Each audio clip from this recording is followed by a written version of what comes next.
Assalamualaikum warahmatullahi wabarakatuh.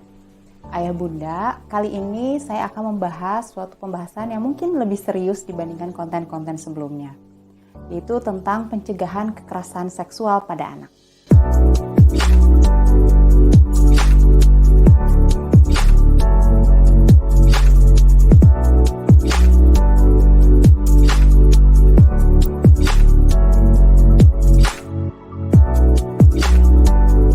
Setiap kali kita mendengar kasus kekerasan seksual pada anak, tentu membuat orang tua sangat marah dan khawatir ketika melepas anak berpergian di luar rumah, ataupun saat di rumah tapi orang tua tidak bisa mendampingi.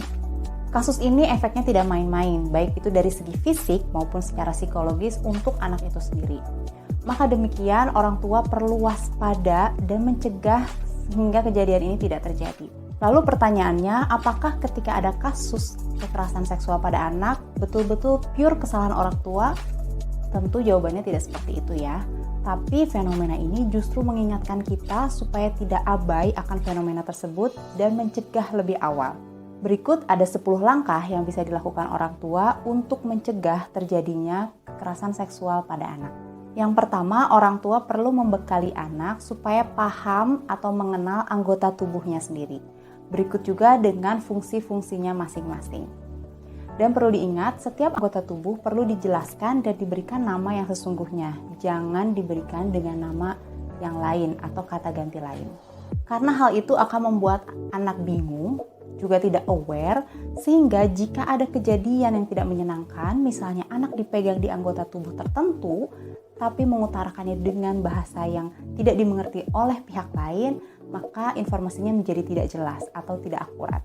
Di samping itu juga kita perlu berikan informasi mengenai perbedaan anggota tubuh laki-laki maupun perempuan. Ayah Bunda bisa mencari media dalam buku ataupun video edukasi yang penjelasannya mudah dipahami sesuai dengan usianya. Langkah yang kedua, orang tua bisa memberikan contoh pada anak sejak dini untuk membedakan bagian tubuh yang aman atau tidak aman untuk disentuh.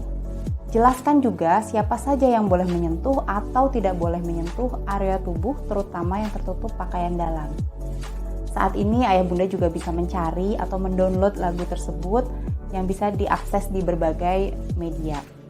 Hal yang ketiga bisa dilakukan adalah biasakan memisahkan kegiatan mandi atau berganti pakaian anak dengan anak lainnya ataupun dengan orang tuanya.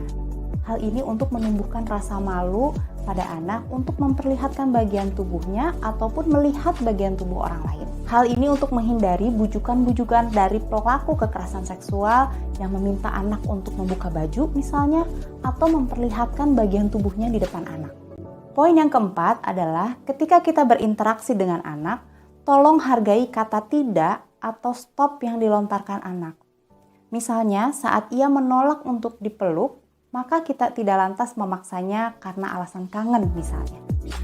Proses menghargai pendapat maupun penolakan anak ini menjadi sarana belajar bagi anak untuk bisa mengendalikan kenyamanan tubuhnya. Yang kelima, kita perlu memberikan bekal pada anak untuk menghadapi bahaya di situasi umum. Misalnya ajarkan untuk berteriak, berlari, mencari area yang ramai, atau mencari guru, penjaga sekolah, atau mungkin kita bisa mengikutsertakan dalam kegiatan olahraga bela diri. Kemudian poin yang keenam, ini juga tidak kalah pentingnya, bahwa kita perlu membiasakan agar anak mengasah dan mempercayai intuisi terhadap bahaya. Jadi kita harus tetap menghormati saat anak merasa tidak nyaman bertemu orang baru atau berada di situasi baru. Jangan terburu-buru menstop perasaan tidak nyaman tersebut.